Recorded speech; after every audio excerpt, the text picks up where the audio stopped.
President of this temple, members of the dais, distinguished Hindu leaders, and friends. I always thought giving a biodata description is dull, but Mr. Kejriwal has made it very interesting.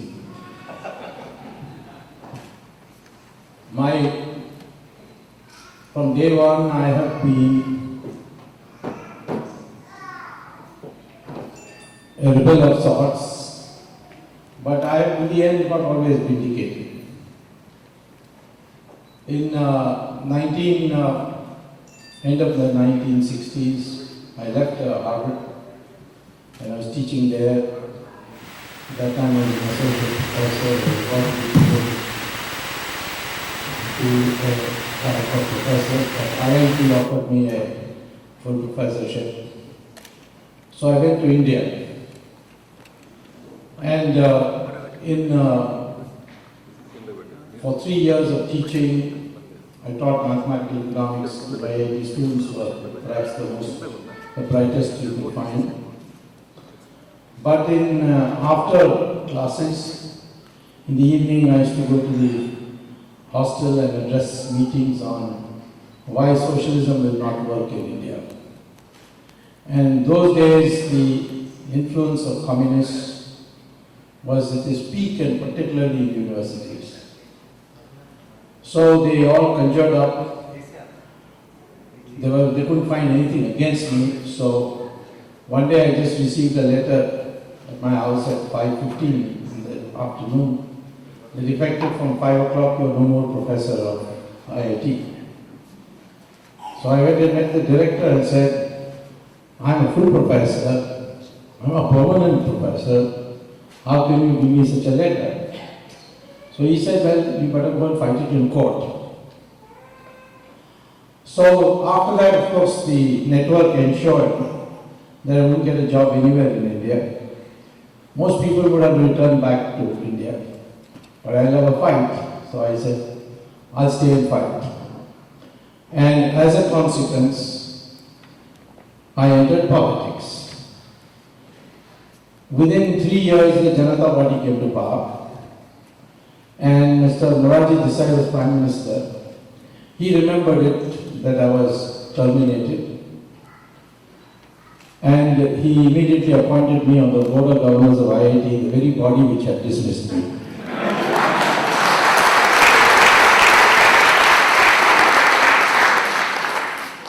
So before I went to that meeting, Morarji asked me, are you happy now? I said, no, I'm not happy.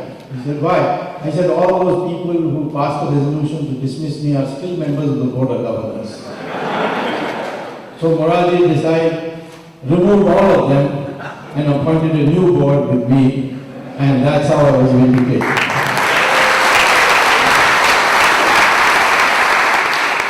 Then, about 15 years later, the courts reinstated me and said this order was completely illegal. So not only I shall be deemed to have continued as a professor, but all my back salary with interest was to be paid to me. So I am a recipient of 1 crore from IIT, which I would have never saved had I been a professor at IIT. So this kind of vindication comes because of this deep faith that ultimately the law of karma triumphs. And that is the strength of the Hindu belief. Today we are in a temple. A temple is different from a mosque and a church. Of course, both are places where people go and worship, all 3 places people go and worship there. But conceptually there is a fundamental difference. And you should know that.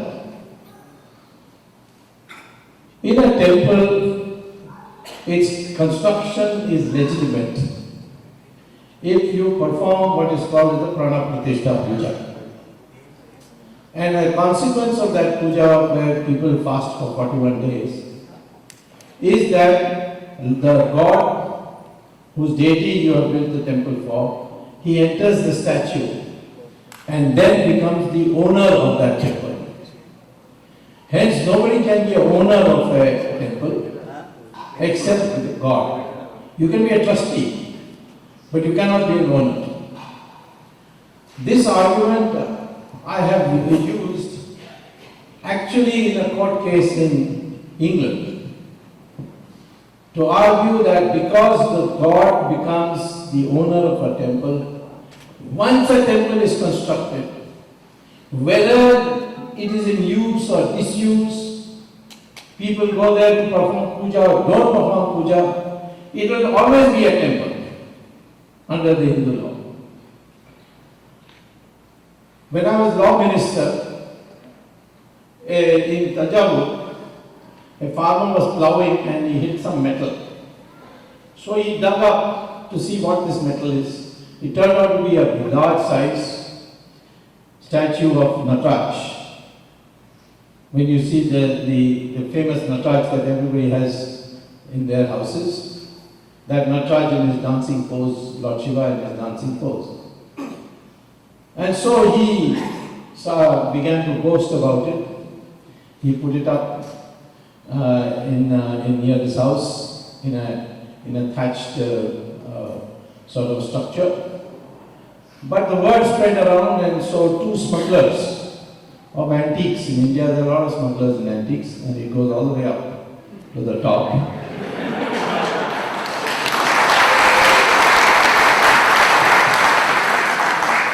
So they came and told this man, you can't look after the statue, and the novelty of it will wear off on you. So we'll give you 25,000 rupees and you give it to us. So the farmer had not seen 25,000, he was a poor farmer. He gave the statue. And these people took it to England and put it up for auction. And that auction day were the what is it called, the reserve price was 5 crore rupees, equivalent of 5 crore rupees. So this matter came to my notice, ironically from Mr. Rajiv Gandhi, and he was supporting our government at that time because he didn't like VP Singh and we had toppled VP Singh's government, so as a reward he was supporting our government. And he told me about this, and so I took interest in it, and we filed a case in the London courts. We went all the way to the House of Lords. And there we argued this, that because these smugglers argued, we paid for it. And it was a statue which was not being prayed to. And therefore, the question of it going back to India doesn't arise. We argued that it came from a disused temple, that's correct. But that temple was constructed according to Prana Pratishtha Puja. And therefore, it is a lord of that temple, Nataraja is lord of that temple. And whether it is the puja is being conducted or not, that statue belongs there. And the House of Lords in 1991 passed this judgment: a temple, Hindu temple is always a temple, whether it is in use or not.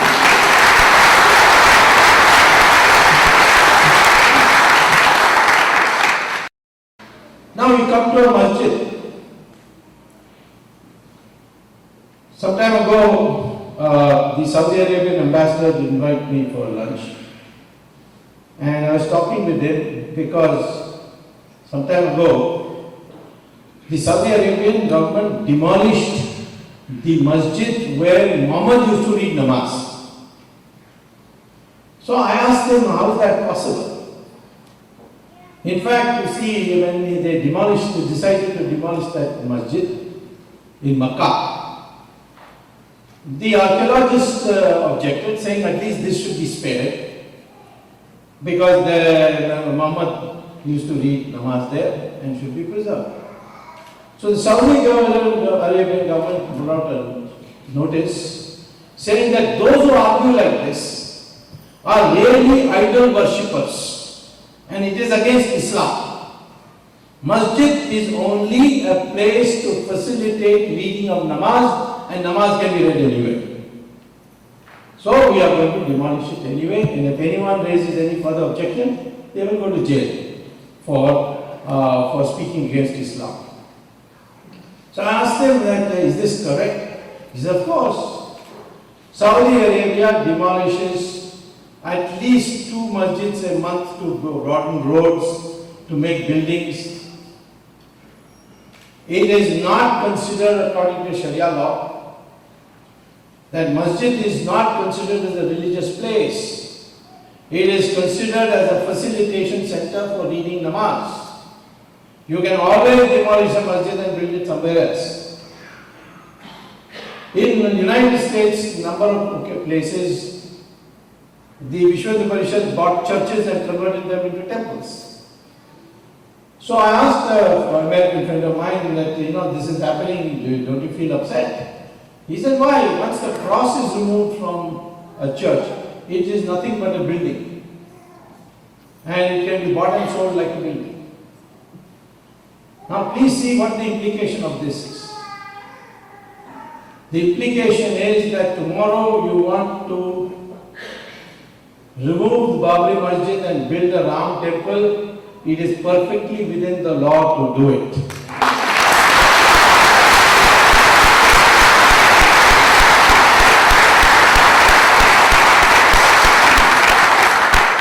You may say that the Vishwa Parishad took law into his own hands in demolishing a masjid, but there is nothing to stop a government from issuing notice to the what is called as the Superintendent of the Masjid. I think it's called something like that, and that is a hereditary job to say that we'll give you another plot of land and in fact help you build a masjid, but you clear out from here. Because Ram Janmabhoomi temple cannot be shifted. Why? Because it was constructed after Prana Pratishtha Puja. It became the property of Ram Lala. And this is the judgment 2-1 of the Allahabad High Court, presently under pending in appeal in the Supreme Court. The Allahabad High Court held, and on one of the two, there were 3 judges, one of the 2 was a Muslim. Of course, the Sunnis say there is a Shia, so he is obviously up to mischief.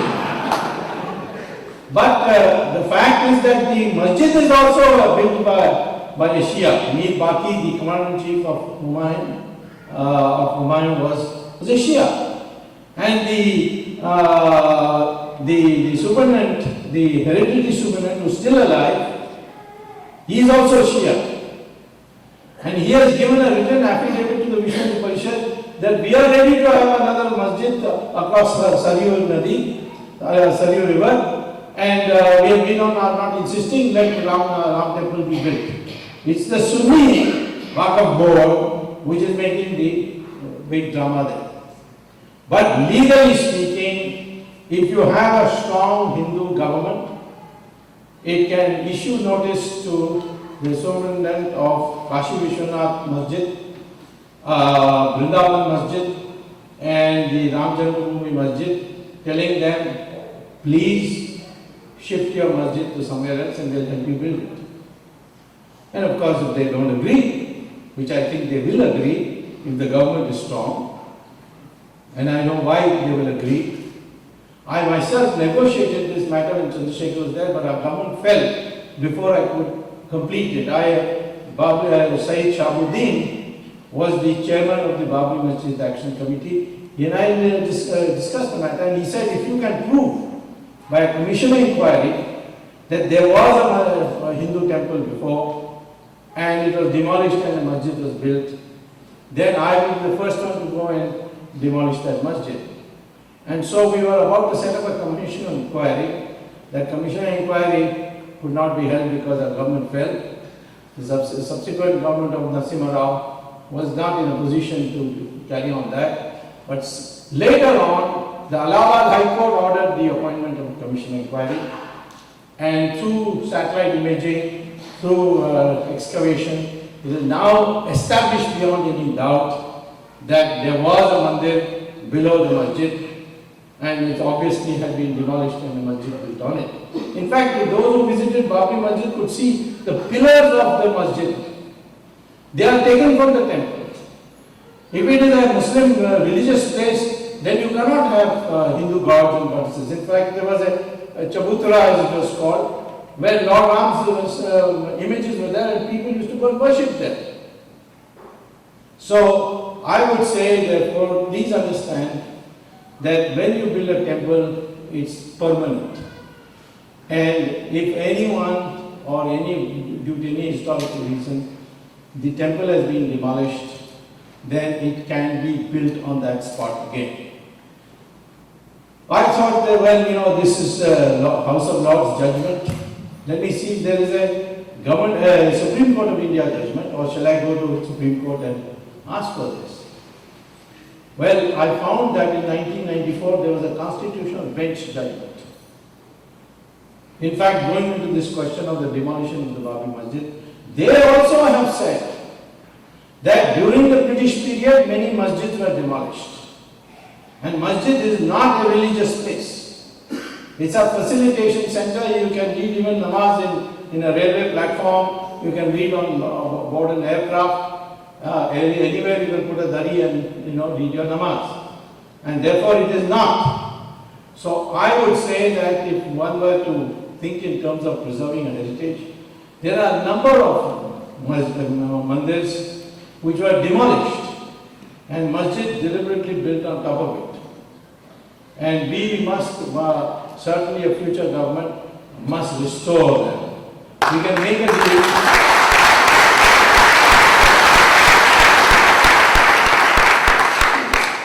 One estimate puts it at 30,000, another estimate puts it at 3,000. But I would say that if the Muslim community willingly agreed for 3 temples, Kashi Vishwanath, Ram Janmabhoomi and Vrindavan, then we will forget about the other temples to be restored. But if they don't agree, then of course all 30,000 will have to be restored.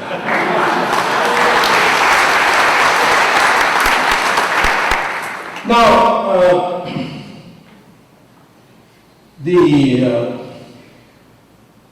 we have today literally siege not by Muslims and Christians but by the secular Hindus. And therefore, we must understand what is the threat to our heritage. Muslims, you see, are like this, like that. I don't go into that question because I appreciate the Muslim mind. It is very clear what it wants. Is this Hindu mind, shall like Arjuna sitting in Kurukshetra, shall I kill my brother, shall I not kill my brother? Shall I kill Karna or not kill Karna, because he is after all trying to, is it good for a Kshatriya to do? And these issues of morality bother Hindus a lot. Swami Chinmayananda used to call this as the Arjuna disease. Let us be clear that what our country is. What is the civilization of this country? It is the only continuing Hindu civilization. This country's identity, if there is anything called the identity of India, it is Hindu. But what about we have so many Muslims and Christians? People ask that question. America, a professor by name Samuel Huntington wrote a book, Who We Are, published by Harvard University. It's worth reading. He says that the identity of an American is white, Anglo-Saxon, Protestant, Christian, English-speaking person. It was pointed out to him, but there are Mexicans here, there are Africans here, there are Indians there, there are Koreans here. He said they are all citizens. But the identity of America is the white man. The same way the Prime Minister of Britain was asked by BBC, would you say that now Britain must declare itself as a heterogeneous society? He said no. Britain is a Christian country. So BBC argued with them. But we have Jews, we have Christians, we have Hindus, we have Muslims, we have so many different religions. He said maybe. But that is because they live in this country and they are citizens, they are entitled to certain rights and all that. But the identity of India, of Britain, is Christian. This is there in December, middle of December, I think 17th December, this BBC. You can go to his website and take it out. So what is the identity of India? You are going to preserve your society, you must know what is the identity of the country. India is not a country that was put together by the British. In fact, the British didn't even put together anything. When they left, they created 600 independent kingdoms. And with the credit of Sardar Patel, that 450 of them, he melted them and merged them into what is called now India.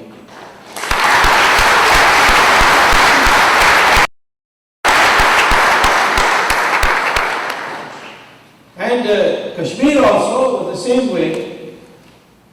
When the king, first of all, Jawaharlal Nehru had told Sardar, I will deal with this problem, and he made a mess of it.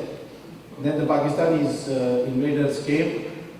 So that time the king came running to Delhi, and Sardar Patel said, first sign. And he signed. And after he signed without the authorization of the cabinet, Nehru went to the United Nations and filed a petition on, he didn't say Pakistani aggression, but he filed it under disputes. I don't know who advised him. At that time, the only advisor I knew he had was Irving Mountbatten.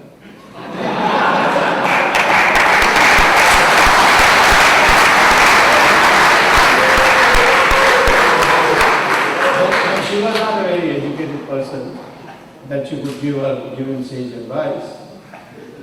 But we are stuck with it. On 22nd May, I went to Srinagar because of all the national parties. I don't count Congress in that because they are like, attachment of the National Conference. But all the national parties in India, the only party which has a unit in the Kashmir part, I mean every party has it in Jammu, but in the Kashmir part, including the valley, is the Janata Party. And they are all Muslims. So we had a convention, so I went there. And the press surrounded me and said, what about freedom for Kashmir? I said, why? He said that Jawaharlal Nehru had promised that he will hold plebiscite. So I said, then go and ask Jawaharlal Nehru, why are you asking me? I am not promising. He said, but that you mean the decisions of past government is not binding on future governments? I said, yes, it is binding if it is a cabinet decision. But it is not a cabinet decision. Jawaharlal Nehru never consulted the cabinet because in the cabinet when Sardar Patel was there, he wouldn't have allowed it to pass. So he went on his own. So I said, it is not binding on me. Then they said, but it is ridiculous to ask us to go and meet Jawaharlal Nehru now. How can we do it? So I said, go and meet a terrorist and tell him you want to meet Jawaharlal Nehru, he will send you there.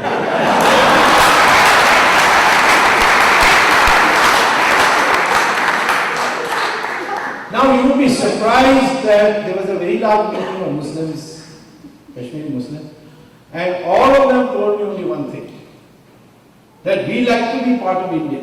We know the conditions of Pakistan, we don't want to be part of Pakistan. We don't want to even be part of an independent Kashmir because we've seen what is the state of this POK. We prefer to be part of India, but the problem is that there is uncertainty as to what India will do. If India would assure us that under no circumstances an inch of Kashmir would be given away, Kashmir shall remain a part of India, then we can take a stand. But the terrorists say, like India gave up its territory for Pakistan, sooner or later they will give up Kashmir also. So it is our confusion which is responsible. It's not the fact that the Muslims are of this type or that type. Muslims, you see, their ideology is very clear. If they are in majority, there is no place for a minority. Yes, you go to Saudi Arabia. Will they let the Hindu people who are working there build a temple? No. Will they allow them to celebrate Diwali? No.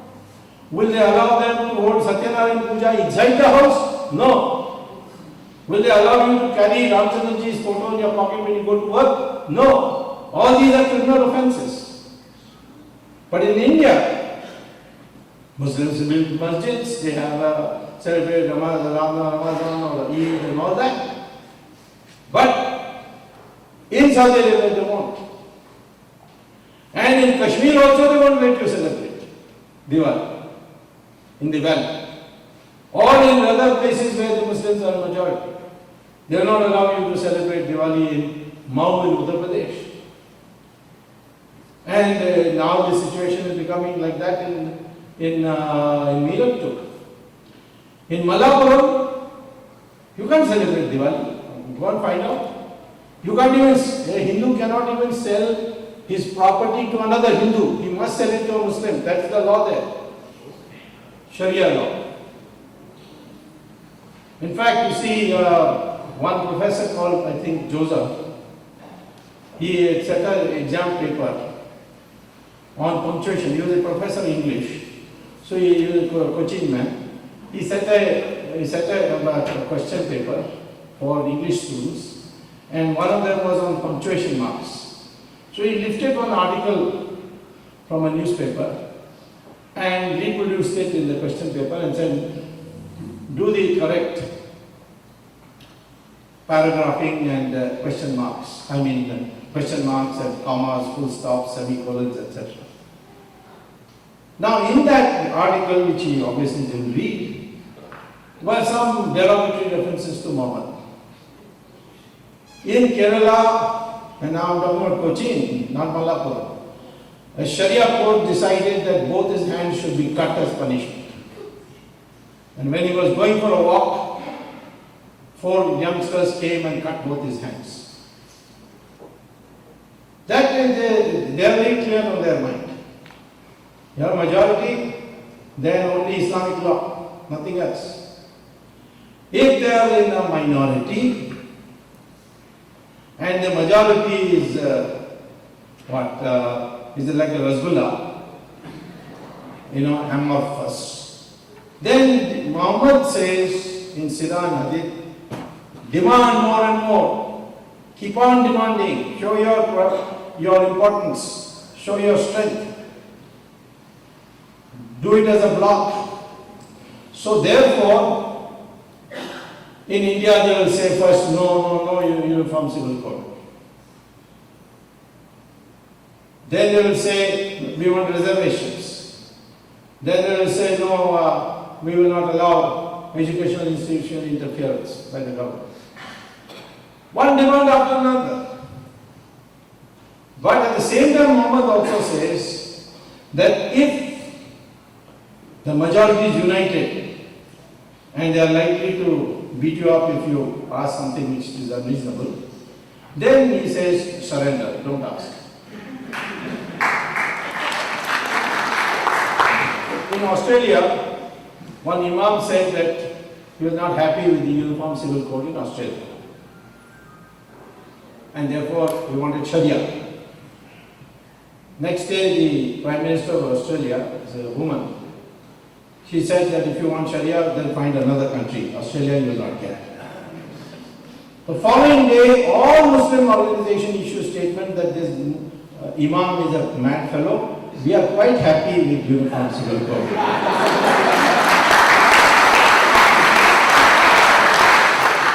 They have Uniform Civil Code in Australia. I think they have Uniform Civil Code in America. So, their mind is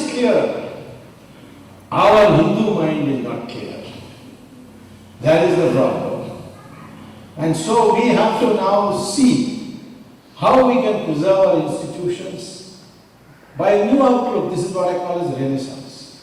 We are not against Muslims. We are not against Christians. We are saying we are against Hindus actually. Because the Hindus are got all these bad ideas. Crore of Hindus will collect together in Kumbh Mela on their own. No subsidy given by the government to come there. But still they will all come. Live peacefully. Not a single incident of robbery and all will be reported. Such a gigantic exercise that even now universities in this country are studying the underlying managerial machinery which has made it possible to happen. It's not the state which is doing it. The people's self-discipline. But then ask anybody, you went to Kumbh Mela, yes. So did you bond with other Hindus there and do satsang and all? They said, no, we went there because the lady will say, my husband is not getting his promotion in office, so we felt if we have a dip, we will get the promotion. It's all become personal to you. You and your God. It's not a corporate psychology. That's why Vivekananda, the first thing he said when he came back from Chicago, his first speech was in Lahore. And he said that you have no right to call yourself a Hindu unless the name Hindu means the collective. So you look at the injustices that have been heaped on, for example, on our temples. 4.5 lakh temples are today in the hands of the government. Why? Because the law, which was the British had set up first, because they felt that the temples were centers of rebellion, and therefore they must put a sort of Damocles over them, and on some pretext so that you can take them over. Tirupati was taken over in 1933. There are temples which have been taken over in 1909 and still in the hands of the government. In 1940-50, we adopted a constitution and Jawaharlal Nehru insisted on Article 25 and 26. But of course, Ambedkar, Rajendra Prasad, they said, no, we can't have a law only for Hindu temples. We'll have it for all. So the Article 25-26 clearly says that if a religious institution has financial irregularities, then that institution can be taken over. Or if there is a danger to public order, public health, then also government can take over the administration part of the temple, not the whole temple. But our people do not know the law. So when a temple is taken over, the government starts lording over it. It is supposed to rectify the misappropriation, but in fact there is more misappropriation. For a long time, Tirupati and temples of Karnataka were setting aside money for Hajj, for building even masjids, in Agra for building of churches. Now only Hindu temples have been taken over, but not masjids or churches. Somebody went to the Supreme Court and said this is unfair. Only Hindu temples are taken over. So the court said, who is stopping the government from taking over the masjid or the church? We cannot tell the government take it over, but there is no bar under the law for you to take it over.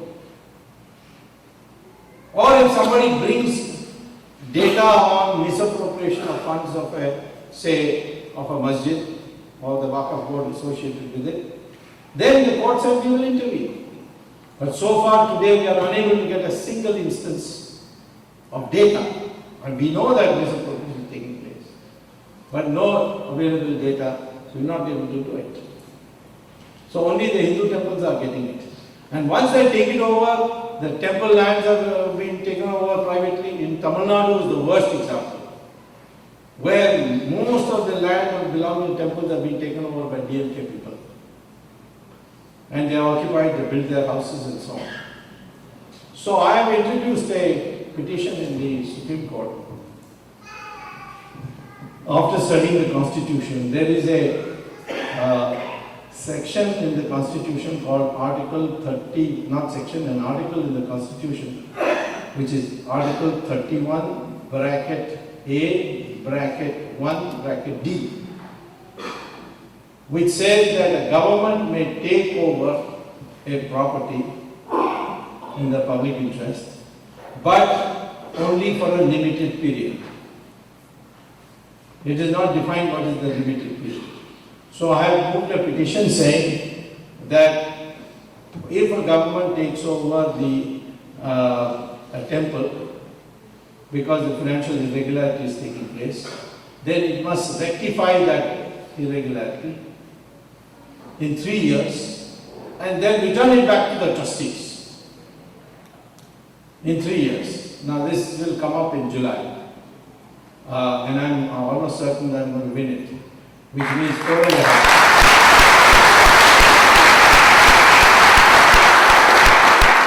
Which means 4.5 lakh temples will have to go back. Some of them you can't even trace who the trustees are. Does anybody know who are the trustees of Tirupati?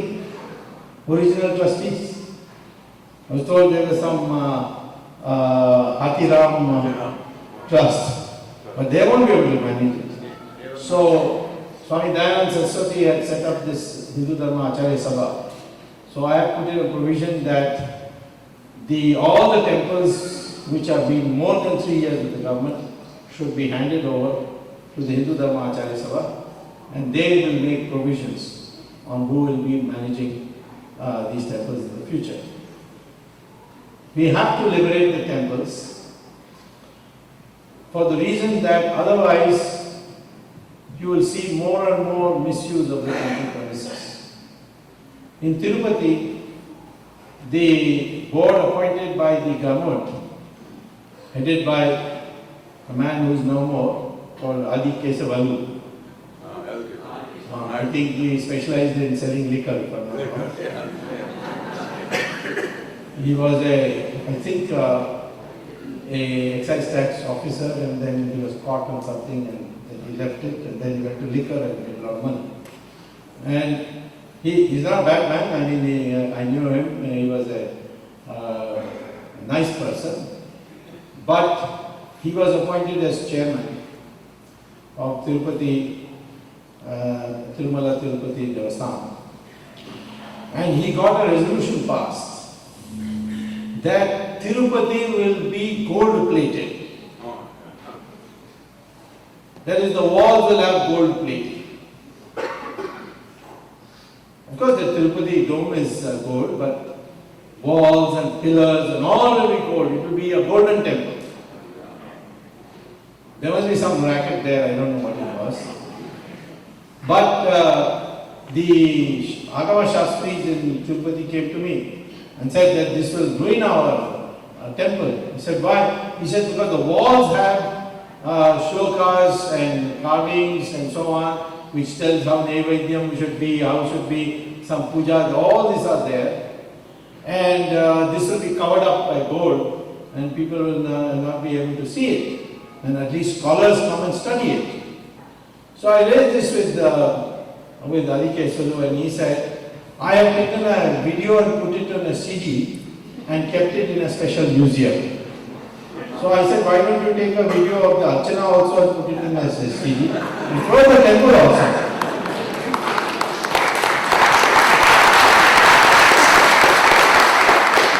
So I went to the court in Andhra High Court, and in Andhra High Court I got an order. See, I argue that Article 25 only enables you to manage the finances of the temple. It cannot decide what the temple should look like. And Mr. Adikeshwar told me that, you see, I am going to put gold, a sheet of gold on a wooden frame, and then I am going to drill a bore a hole into the wall. 10,000 drillings he is going to do. I I mean, he is destroying the temple. So, it is an interference in the way the temple will look like. Government cannot intervene on how the puja should be performed. Government cannot interfere on the hours in which the deities, the door will be open. All this will be decided by the priests. Only thing the government can do under the law is the question of auditing the finances. But the government has completely overstepped it and has stolen the money of the temples and used it for revenue purposes. So we have to fight that, and I am happy to see both Prakash Rao and Yalamanchi have put up quite a fight.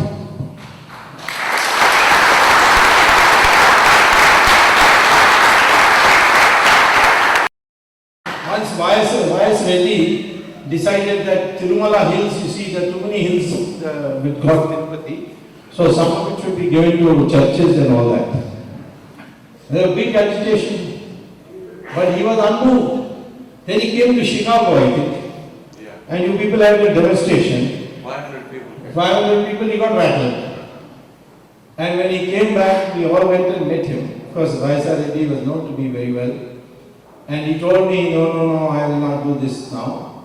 And in fact, I will change the law, I will hand over some temples back to, etc. And you see, my name may be Samuel, but I am also a believer in Tirupati. So we were able to prevent one of the hills of Tirumala to be given to the churches. One, he was going to give one hill to gambling casinos. I don't understand how that would be a religious function. So I am saying to you today that every temple in India, the government has no right to interfere in how the religious component of the temple is organized, conducted. But our poor pujaris don't know this. They don't know the law, they are harassed and they are pushed around. And in fact, I have another case on which I got a stay order. The DFW government decided to take over the Savanayaka temple, which is now famously known as the Chidambaram Nataraj temple. In the town of Chidambaram, there is this ancient Shiva temple, in which one of them is called the Chidambaram Rahasyam because there is no idol in it, it's only air. And there is a screen, and then the screen is pulled, and then you worship air. So it's a whole new concept. It's in the Panchabhutas, it's one of them. So, there, right when the Dravidian movement started, this Dravidian movement found that it made this particular temple a target. Karunanidhi used to speeches say that Dravidian movement shall never be complete unless a cannon is fired into this temple. And he took it over. And having taken it over, and of course these poor pujaris, these dikshitas that they were called, they don't know how to fight. Their lawyers were fleecing them, and they lost in all the courts, in the high courts. Then they finally came to me because Swami Dayananda Saraswati asked them to come to me. I went to the Supreme Court and I got a stay. Now, one of the reasons I got the stay is that I showed that the Tamil Nadu government was using the courtyard of the temple to open beer shops, samosa stalls, and this kind of thing. And I said, they cannot disfigure the temple. The court accepted this argument and gave a stay. And of course, in a very short time, we will get that High Court order set aside by the Supreme Court, and the Dikshitas will once again get the full control of the Savanayaka.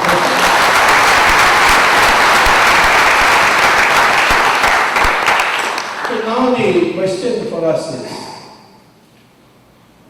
these are all part of our treasures. You see, temple was not just going and doing puja. There were educational institutions associated with it. You could learn yoga, you could learn Sanskrit, could learn dancing, Bharatanatyam, all this in the temples were part of that. They were centers of education. That is why the British wanted to destroy it. That is why the British brought this law for the government to take control of a temple through the back door. So we must understand today the preservation of temples is an essential part of our heritage. That feeling will not come unless there are few things which you are clear about. When I say I am an Indian, what does that mean? I know what it means to say I am an American. I am white, Anglo-Saxon, Christian, Protestant, English speaking. I am the identity of America. You can be citizens, but if I am not white, Anglo-Saxon, Christian, white, English-speaking person, then I do not represent America, identity-wise. What is the identity of an Indian? In the case of India, we have a much easier task to define identity. Surprisingly, because now the modern science has investigated the DNA of Indians, right from Kanyakumari to Kashmir, and has found that all the Indians have the same DNA, whether they are Hindus or Muslims or Christians, or whether they are Brahmins or scheduled caste. The DNA are different. Some people point to the complexion differences, but complexion has got nothing to do with race. Complexion is the response of your pigmentation in your face, in your body to sun. Over the years, over the centuries, from generation to generation is being transferred. Pigmentation you remove, your skin color will become totally white. That's what Michael Jackson did. He went and took out his pigmentation and he looked like a white man. He didn't look like a Negro or a black African. So, DNA is the thing, the structure. DNA can be either found by your blood sample or from your hair sample. And I have found this in so many cases. There are studies published in the University, Cambridge University of Genetics, in Mysore University, in Houston University. There's a lady called Patel who is doing it. I couldn't trace her this time. But DNA studies clearly show we are one people. All this Aryan Dravidian theory is all nonsense. It has no foundation. Where is the foundation? Where is the proof? There it is not supported by DNA studies. In Bombay, I had this problem when Raj Thackeray was saying that all UP taxiwalas should be driven back to UP because they were taking away their Marathi jobs. So I asked a friend of mine, can you get me a sample of Raj Thackeray's hair? So he said, yeah, I go to the same hairdresser, I will bring it. So he brought me some hair. Then I gave 10 rupees to a QB taxi driver in Bombay, and he thought I was nuts, but he gave me a sample of his hair. I sent it to the laboratory in Hyderabad, microbiological laboratory, and they brought out a report to show that the DNA of Raj Thackeray and the UP taxiwala is the same. There's no difference.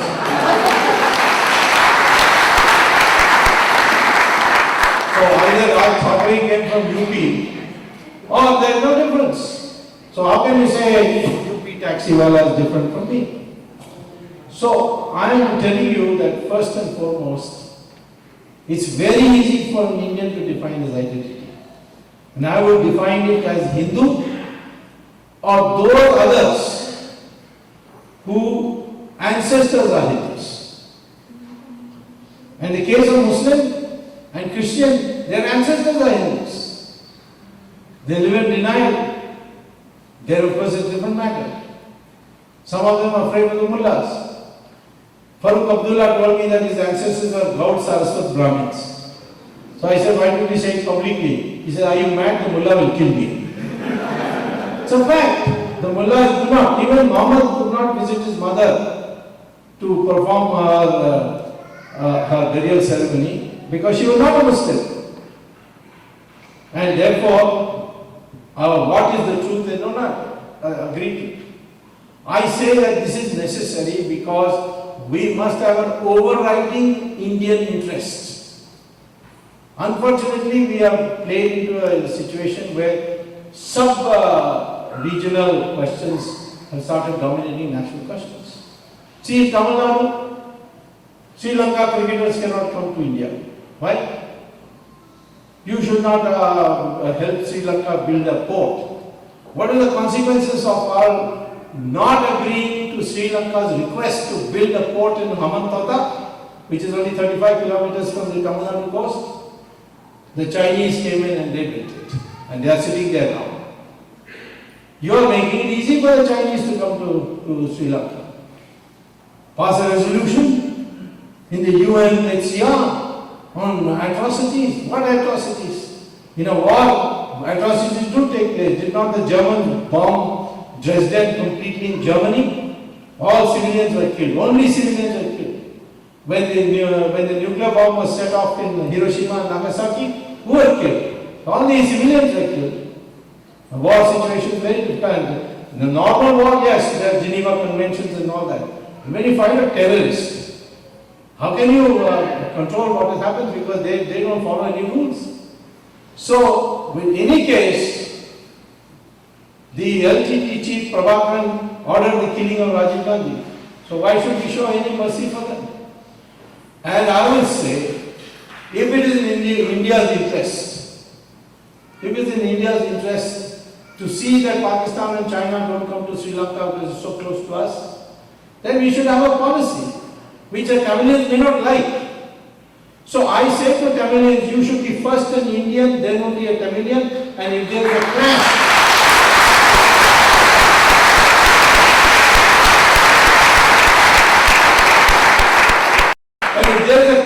between Tamil interest and Indian interest, the Indian interest will prevail.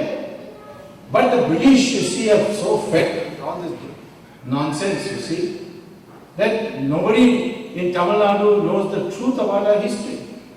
So about the Dravidian movement, where does this word Dravidian come from? Aryan. There is no word Aryan in the whole of Vedas. There is the word Arya, which only means a gentleman. Like in Tamil we use Ayya. You see? So, how does that become racial? Dravidian, who used the word Dravidian first? Adi Shankara. When did he use it? When he challenged Mandana Mishra to a debate. And Mandana Mishra was of the Uttara Mimamsa school bordering on Buddhism. And Adi Shankara was going through the length and breadth of India, converting people through debate. That was what we call as Shastra. And through Shastra, we would say, if you win the argument, I convert to your religion. If you lose the argument, then you convert to my religion. And so Mandana Mishra became the first Shringeri Acharya after losing the debate to Adi Shankara. And Adi Shankara was asked, who are you? He said, I am Dravida Shishu. What do you mean by Dravida Shishu? Shishu, of course, means child, everybody knew that. He then explained, this is what I am no scholar, but Sanskrit scholars say that what Dravida meant was throw it to a sandhi of two words, which means where the three oceans meet, or the three coastlines meet, which is South India. South India was Dravida. Dravida means South India. It's not a race. But Karunanidhi, you see, was on his own binge, you see. He said that Ravan was a Dravidian, and this Aryan came and killed him. And all Aryans are Brahmins. Now, I once met him and told him, do you know that Rama was a Kshatriya? Then I said, you also don't know that Ravan was a Brahmin. Yes, of course.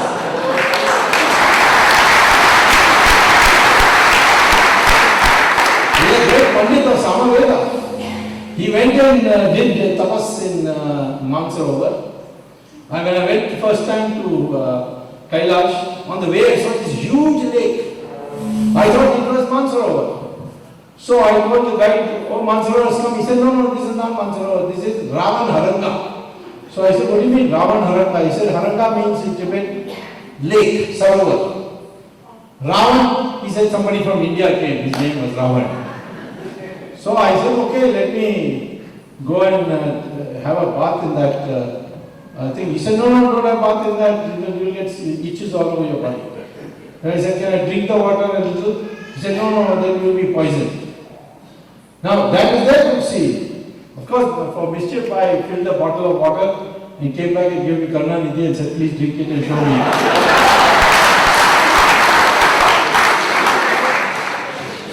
But Karunanidhi was insistent that Rama Setu should be broken and a canal should be cut through. Why? Because he told his Muslim League partners that the Hindus broke your Babri Masjid, I will break this for you. And of course, he abuses Rama quite a lot and he's paid a price for it. One day he complained that Swamy says Rama Setu in Supreme Court. How is it Rama Setu? Did he build it? Is he an engineer? Which engineering college he got a degree? Next day he got ill and he was admitted to Ramchandra Medical Hospital.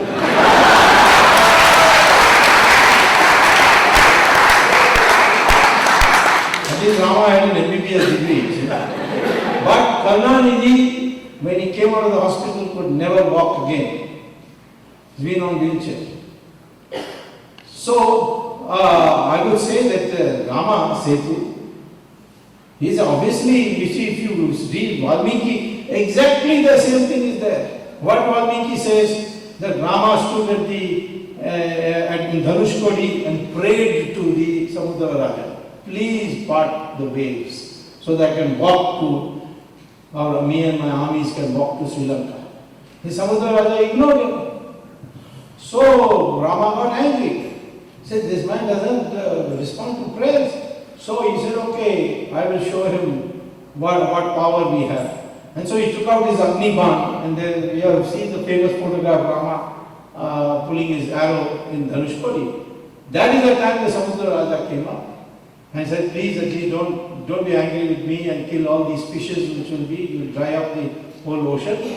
And if you want a bridge, there is a ridge under the water, and on top of it you put rocks which you can get from the coast, and then you will get a pathway and you can cross to Lanka. Now those are not rocks, they are corals, which means fish bones, shells, everything fused into a rock, and it floats in water. That Hanuman himself discovered. It's there in Valmiki. And if you go today to Ram Setu and take out one of the rocks, it will float in water. So exactly as Valmiki described it, it was there. But to fight for this heritage, I had to spend 2 years of arguments in the Supreme Court. And now, of course, I finally won it. But all that remains.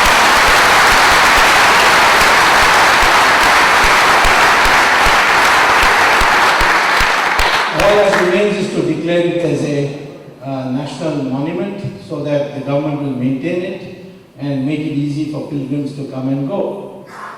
But look at the country. When the metro was being built in Delhi, from the All India Medical Institute to Qutub Minar, some Muslim organization, unregistered organization, came and told the Prime Minister that, you see, they are building the metro on stilts, overground. And when the trains come and go, there will be vibrations. And these vibrations will cause cracks in many qabristans, graves near Qutub Minar. So therefore, you must move the direction of the metro. So the Prime Minister called Mr. Sridharan, who was in charge then, a great man who one day deserves the Bharat Ratna for this metro. He called him and said, you see, I've got this complaint, you change the route. He said, there is no substance in this. I have got this verified by Geological Survey of India, from the Ministry of Science and Technology. All these people have said, no, nothing happened. There's a big residential colony. Nobody is objecting. How can we now change it? I have already made the plans. Everything is, the infrastructure money has been spent. And there is no place I can shift it to, because everywhere there is residential area. This is the only place I can do it. So he said, no, we have to accommodate minorities, so do something. And so Sri Irving had to build an underground thing. It cost 1,000 crores more. And Sri Irving told the Prime Minister, it will cost 1,000 crores more. He said, what is 1,000 crores for the cause of minorities? You got a pad and wrote to a note to the Finance Minister that in the supplementary budget you add 1,000 crores more for the metro. Now, for a Kabristan, the government is willing to do this. But for Ram Setu, had to fight tooth and nail on this. This is true everywhere. Our traditions, you want to protect our traditions. We need now a Hindu consciousness. That consciousness need not be aimed at Muslims and Christians. And if they are Muslims and Christians also accept that their ancestors Hindu, we treat them as part of the Hindustan family. But we need to assert that the identity of India is Hindu civilization. There are 46 civilizations in history. There's 46 civilizations in history, 45 are dead. Finished. Egyptian, Roman, Greece, all these finished. Sumerian, all over. Only continuing civilization in the world today is the Hindu civilization.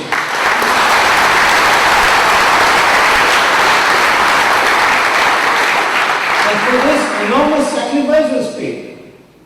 After all, you tell me, we are 80% Hindus today. Even undivided India, we are 75% Hindus. How is that so?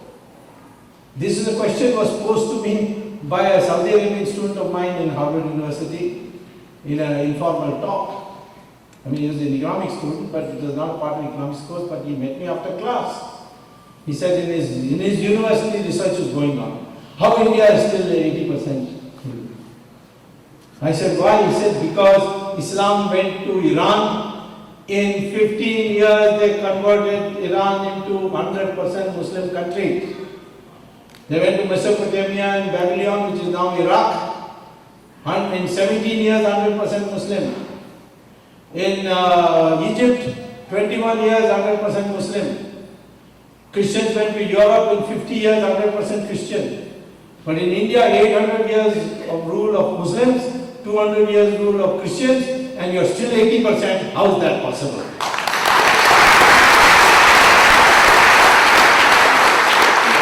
Because the fighting went on. It is not recorded in our history. Rana Pratap fought. He lost everything, but he didn't yield till the last moment. Shivaji fought and won. Later on, when the British were Rani Jhansi, we had Rani Chennamma in Karnataka. We had Kattabomman in Tamil Nadu. Subhash Chandra Bose. These people didn't give you victory, but they fired up the country. They kept the morale going. So, after very hard fought, long tenure of fighting, we protected our Hindu heritage. And now, in the name of globalization, in the name of westernization, we are fast forgetting it. Are we going to be happier if we adopt the Western ideology of materialism? Are the Americans happy? You go to any ashram in India, you find rich Americans flooding the place. Go to Sri Sri Ravi Shankar's, go to Swami Dayananda Saraswati, go to Baba Ramdev, you will see people in large numbers. And they are all rich people. I asked them, why will you come? They say, because we are not happy. And we know that we can learn how to be happy by getting the right philosophy here.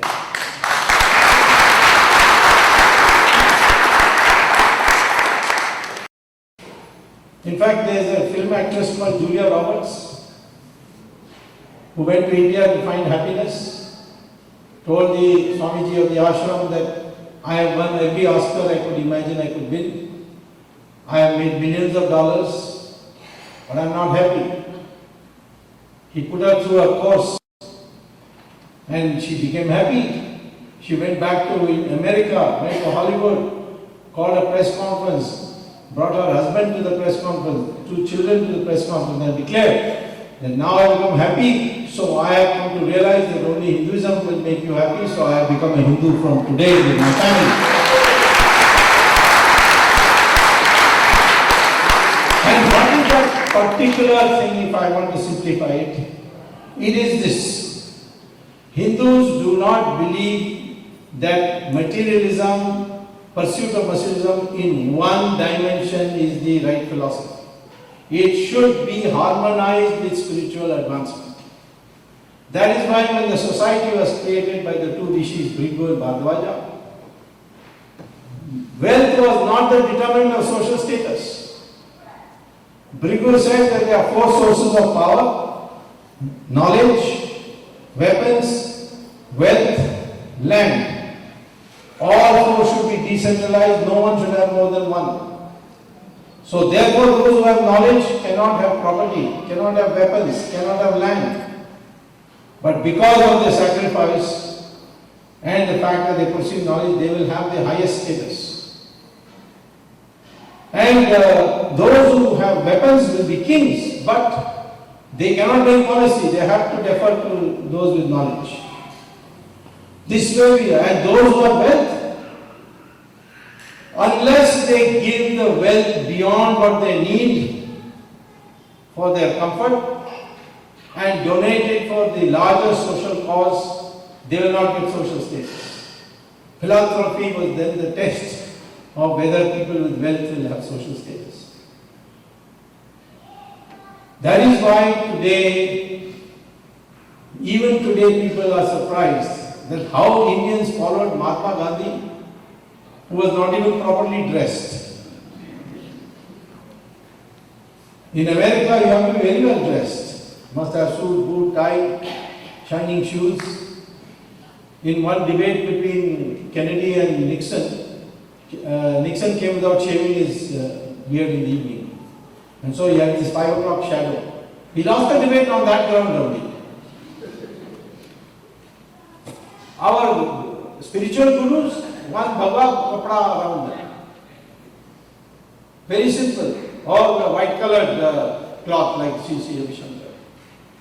But look at the Pope, satin gown, diamond necklace, ruby necklace, sapphire necklace. Even his cap is full of jewels. If you look at the Mufti in Makkah, same thing. But our spiritual gurus, so simply dressed that you will mistake them for being in poverty. That is the core of Hindu legacy. And that is what has made us still, despite all the miseries we have been through in our history, happy people.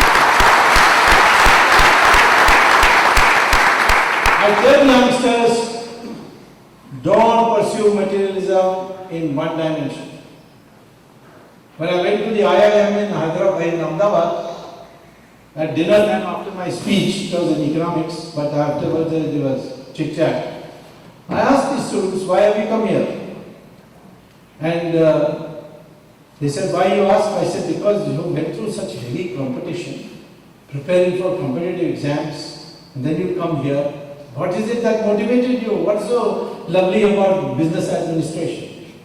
They said, we'll get a good job. That's why we come here. I said, that means you didn't come here for marketing theory or theory of finance or inventory control or operations research. They said, no, that is only for passing exams. We want a good job. Now look at this mentality.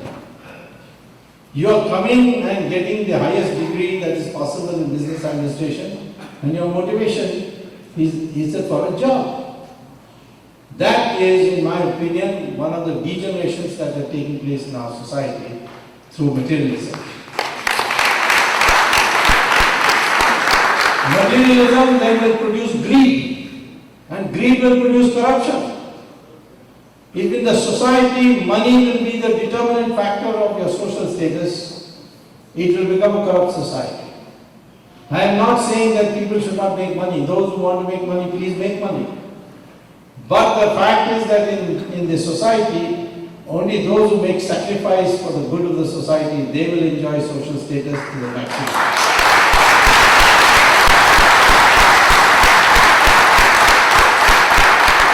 That is why we worship Rana Pratap. He was a loser right to the end, eating chapatis made on the grass. His cousin came to him to tell him that Akbar has sent a message to you. Accept me as the Emperor of India and I will return all your palace, everything to you. He said, no, I won't. So his cousin said, one Singh of Jaipur said to him, what will you get out of eating all your life this chapati of grass? So he said, what I'll get out of it is this, that future generation mothers will name their sons after me, but they'll spit on your name, that's enough for me.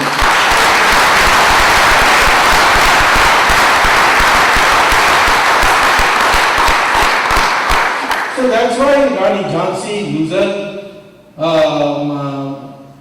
Subhash Chandra Bose, loser, Kattabomman, loser, Rani Chennamma, loser, they are heroes because they were the embodiment of sacrifice. So I say to you, today preservation of temples is not enough. You must convert these temples into places of education. I'm told you are doing this here and you're going to also now begin teaching of Sanskrit. I congratulate you on that. And I want everywhere, in India also, if you adopt a temple, please make them expand, not just do pujas. Not enough. But have people come in and set up institutions affiliated to that temple. That was the original concept. That is what has kept our civilization going. And that is how we have to proceed. Let us unite as Hindus. Forget all this Varna and all. It's all gone. There is never birth-based. Somewhere it got degenerated. If it was birth-based, then how Veda Vyasa, whose mother was a fisherwoman, can be Maharishi and write the Mahabharata? How can, if it was birth-based, how could Vishwamitra, who was son of a Kshatriya couple, become the Rishi of Rishis? They say Valmiki was born of Dalit parents. At least the Dalit people fervently believe that. And many people say that's correct. Because there is a dispute whether they are backward class or scheduled caste, but most people say that it is scheduled caste. Kalidasa, he was a hunter in the forest, he was cutting wood. He didn't even know which side of the branch to sit before cutting the wood. And he became the greatest poet. So if you read the Gita, it's made very clear that your Varna is your Gunas. If you accept the discipline of a Brahmin, then you will give up wealth, weapons, land, and you will only exclusively devote yourself to education. Then you can qualify as a Brahmin, it doesn't matter where you are born. But if you can't, let us have a society where the overriding identity of us will be Hindu and everything is subsidiary.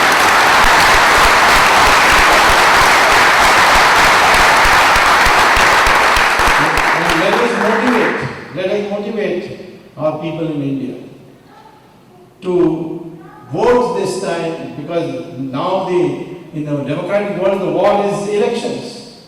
In that election, let us vote for the first time to say that party which will preserve the Hindu heritage, which will bring about a renaissance in our outlook, that is the party we're going to support. That is the contribution where you can assist also, because you have relatives back home, you go there, you have through your YouTube and other media, you are spreading it, collect, if you want to do research on, bring together a compilation of all the DNA articles to show to our younger generation that we are one people. We are not Aryans coming from abroad who fought the Dravidians and drove them to the south. It's all nonsense. We are one people. We have always been in this part, which is now as a political entity is called Bharat, but as a cultural entity it is Hindustan. This country, by the way, many people tell me that the word Hindu is Persian, it's a foreign word. Well, long before Iran civilization came into being, India and China had a relationship, had used to trade. The Buddhist scholars used to come to India. And what did China call India then and even now? They call us Hindu. They can't say H, so they say Hindu. Why are they calling ourselves a Hindu? It's not the past of, there is no Sindhu river there. Yet they call us because there is somewhere in our scriptures the word Hindu to describe our cultural unity. And anyway, it doesn't matter who gave us this name. We today should identify ourselves as Hindus who would defend Hindu interests. It doesn't mean that we will target anybody, but we will defend Hindu interests, and for that, building of temples and associated educational institutions, getting the correct history across to younger generation, fostering Sanskrit. These are some of the things that you can easily do and help India through online resources to be able to educate themselves better. That is what my opinion is for how we can preserve our heritage. Thank you very much.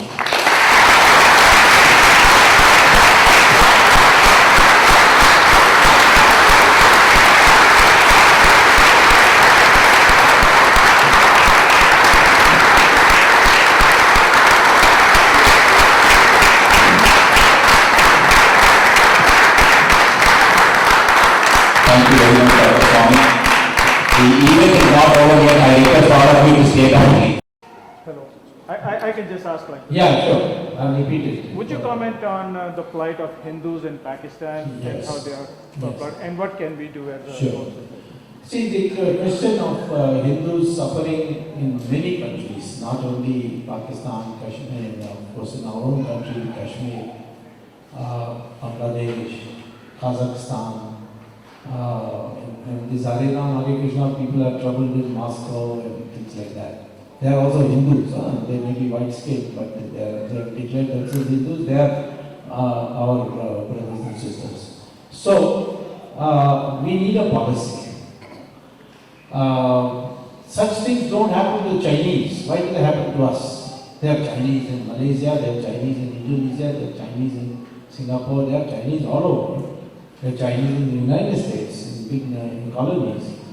But why should the Indian Hindu be targeted? And that's because our government does not retaliate when Hindus are attacked. It should be made clear to all countries that if you target anybody because they are Hindus, supposing they target some Indians because they are not having clean habits or they have practices which is disturbing their public order, that's a different matter. But just because they are Hindus, you target them like in Pakistan and Bangladesh and then in our country in Kashmir, we need to retaliate to show that the rest of India stands for it. Now, there are various ways to do it. In the case of Pakistan, I will come to it later because I addressed the Hindus who had come from Pakistan recently just before coming here. But in Kashmir, 500,000 Hindus who are mostly what they call as Pandits, there are some Sikhs also, they were driven out from their own country. And they are living in refugee camps in terrible plight. So, how do we retaliate on this? We cannot send these people back, they will be butchered there. So I have suggested that since the 500,000 Hindus have been driven out, this has changed the religious composition of the valley. And Article 370 says that religious composition should not be disturbed. It was brought in because Jawaharlal Nehru said Hindus may flood into Kashmir and change the religious composition. That equally applies to Hindus being driven out and changing the religious composition. So to correct that, I have suggested that we have 1 crore ex-servicemen. We should select 10 lakhs of them who are still fighting fit, because they are all retired very young, at 45. And out of these 10 crores, you give them weapons and give them money and say, go and settle in Kashmir. And clean up the place so that one of these days the Kashmir Pakistan will come. If you don't retaliate like this, they will send more people out. There are hardly any left, but even they are under threat. The few that I met this time in Srinagar, I found that they are under threat. They live literally in fear. They don't go out of the house after 7 p.m. and all that. So this is the same thing in Bangladesh. They have sent all the Hindus out, and not only that, even their own population has come to India. 1/3 of Bangladesh has come to India. Now, you can't say pick them and throw them away because they come back again. And if you put BSF or the police or the CRP, they can get bribed. And how can you police such a long border? So I have suggested that because partition was created, was done of India, because the British said there are Muslims who don't want to live with Hindus. Therefore, they have to get separate territory. There was no Pakistan, but then the British passed an act in the House of Commons called the Indian Independence Act of 1947, creating Pakistan on this ground. Now, having created this, Pakistan then of course broke into two, Pakistan and Bangladesh. 1/3 of Bangladesh population in Muslims have come to start living with Hindus. So why did you give that land? Because for Muslims who could bear to live with Hindus, and now those Muslims have come back to live with India. So we should tell Bangladesh, either you take your people back, or we will take 1/3 of your territory as compensation. That third will work. When the Muslims were killing Hindus in a big number in 1947, Sardar Patel told Pakistan, that time it was Pakistan, that stop this rioting against Hindus. If you can't do it, we will come and do it. And next day the rioting stopped against Hindus. So there has to be some retaliation that has to take place, and therefore please elect a good, vigorous government in the next election. And we show our neighbors that Hindus do have sting power. They are not so passive that they don't have sting power. Ladies and gentlemen, Dr. Swamy has taken great pains to make sure that the subjects don't go to political side. There is a question that has come here that is dealing with the political side of Kashmir and also the Golden Temple. We want you to refrain from making it in the political arena. This is a temple. We want to discuss it purely from the religious aspect. Please bear with us. That's all. Thank you. And if you want to know my views on Golden Temple, you can go to YouTube. I have given a TV interview to a New York TV station. And I have explained fully my view on Golden Temple, and you can get it out. Yeah. Dr. Swamy, my name is Zakir. Since you asked us not to ask you a political question, so I'm going to reserve that for the dinner time. Yeah. The question I have is, the cause taken by the social and religious organization like by Baba Ramdev, what is the impact of that movement on the Indian politics when it comes to formation of the government, which is to be held in 2014? See,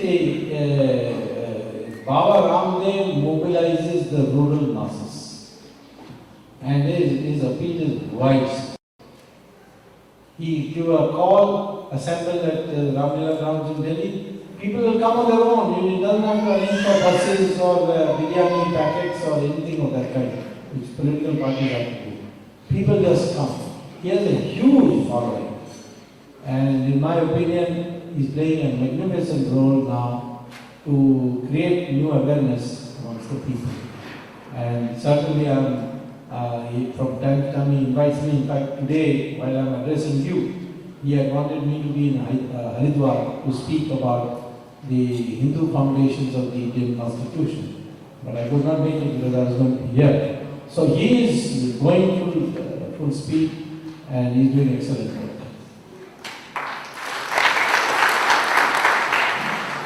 question is along religious line.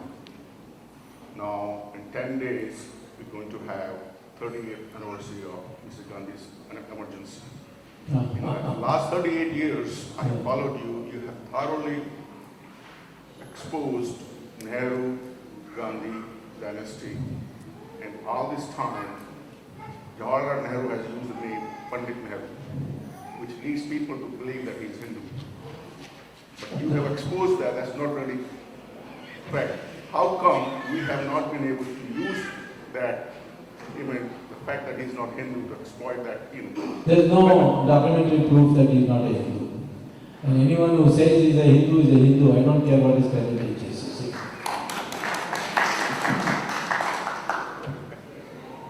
Good evening, sir. My name is Gagan. My question was basically today, in today's India, the biggest threat to Hindus is from pseudo-seculars and rather than from other communities or changing demographics. So what can we do in order to strengthen Hindus and change their thought process? No, you see, that's what I'm saying, that the so-called pseudo-seculars, they have been provided with an intellectual base by the British, the British type writings. You also prepare the same scholarship, challenge them. There are people who are doing that. See this man, Rajiv Malhotra, he can argue in any university and put them down. That kind of articulation, we can't answer them with abuse. I think we have to, for argument after argument, you have to come marshaled. You should come with the full knowledge. If somebody argues that the Aryan division theory, then you ask them how do you explain this DNA thing, and what is the basis? Where did it all come? It will be, if you go deep into history, you find that there is absolutely no basis for Aryan Dravidian theory to be formulated, because there is no mention of the word Aryan, there is no mention of an invasion in the Vedas, there is nothing of the kind. And yet these people have conjured it up on a very, very flimsy basis, thanks to Max Miller. So I think the idea is that you should do what Shankaracharya did, the Shastra approach. You challenge people to debates and tell them that we want to argue with you. If they don't come up, it doesn't matter. But you must, in a democracy, be able to argue them in the same sophistication with which they are. They have been trained to argue, we have not been trained to argue, and that is the advantage they enjoy. And that is why I am called a dangerous man, because I can argue them, and they say that you can even argue the hind leg of a donkey off, persuade a donkey to part with his leg. So, because I have been a professor, so I can argue. You must argue and defeat them, and that is the only way. There is no other way that is permitted in democracy.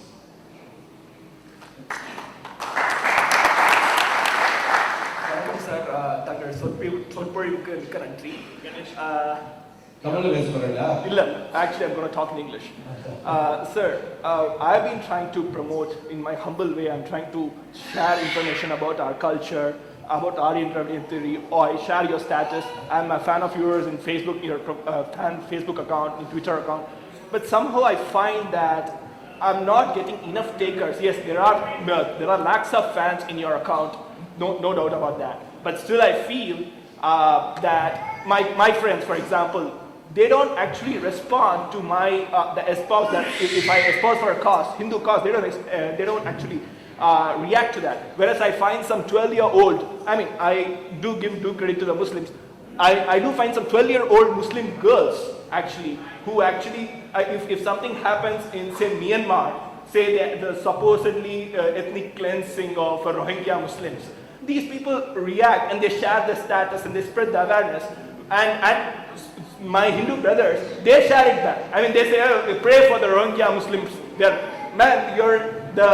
Bengali Hindus are getting massacred. The Assami Hindus are getting massacred. In Azad, in Mumbai, Azad Maidan, people are stamping on the Azad Maidan. I'm just wondering, why is there such a...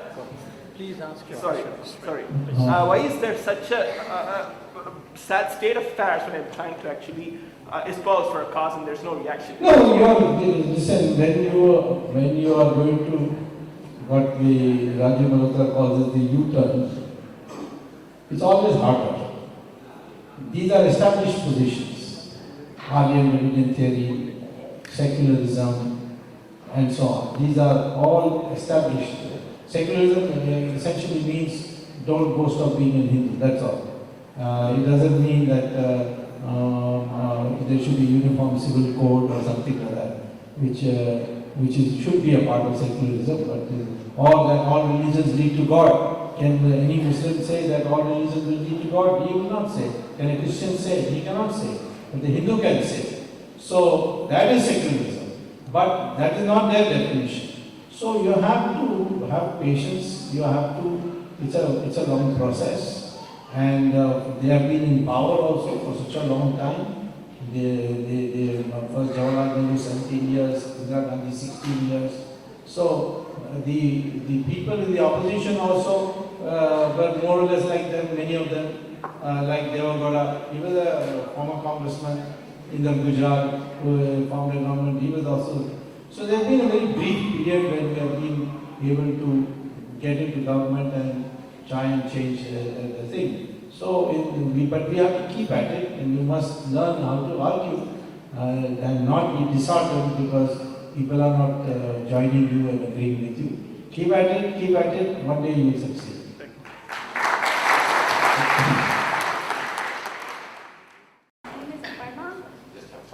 Yes, I know.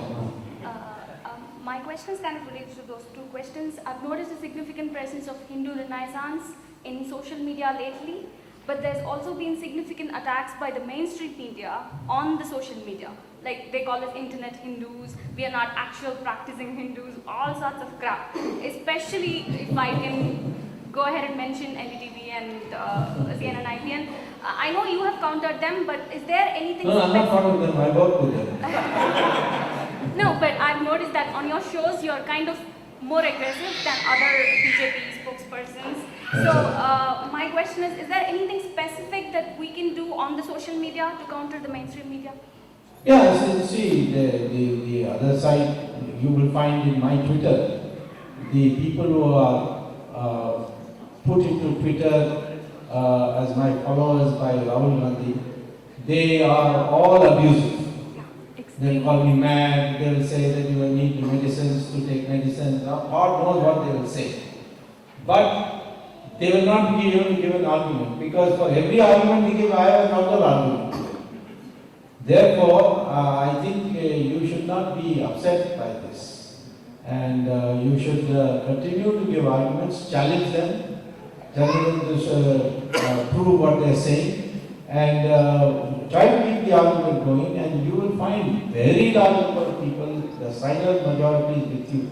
Because I am traveling the length and breadth of India, not only Twitter and Facebook, but the length and breadth of India.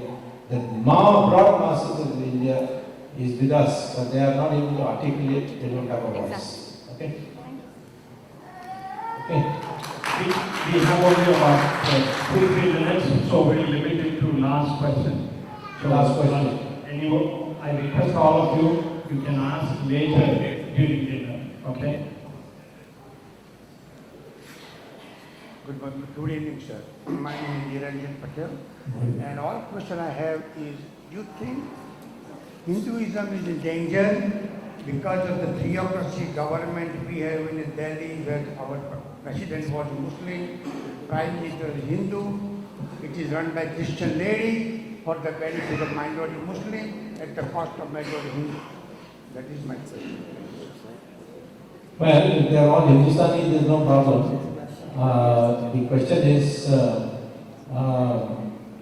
this is that dispensation, but you have a chance in the election to correct that. Bring Qatar Hindus to power, and you will see that there will be, this problem will not be there. But the BJP government had Abdul Kalam, and he was very good. But for Abdul Kalam, this lady would not have been prevented from becoming Prime Minister. So, may I say that Ibrahim was the commander-in-chief of Shivaji's army, and Ahmad Shah Abdali, how much bribes he offered him, saying that leave Shivaji with the Marathas and come over to me. And he did not. And So when he was captured in the Battle of Panipat, the third Battle of Panipat, Abdali personally presided over the torture of and killing of Ibrahim. So this is what exactly what people want to do. When I say to Muslims that you please accept that your ancestors are Hindu, it is a way of bringing them closer. And the mullah is against it because he knows that once he gets closer, then he may permanently, go all the way, and in fact recover, become a Hindu again. That fear is there in the mullah. So I think, I would not like this categorization that of Muslims. I will only say that if a Muslim doesn't want to disown his heritage here, then of course I would look at it with great deal of suspicion. But otherwise, I know many Muslims who are in the intellectual world insulting M.J. Akbar. You read his writings. It is far more nationalistic than any Hindu would be writing. So we should see and allow for the possibility of co-option of these groups into the broader Hindu community, which I call as Hindustan.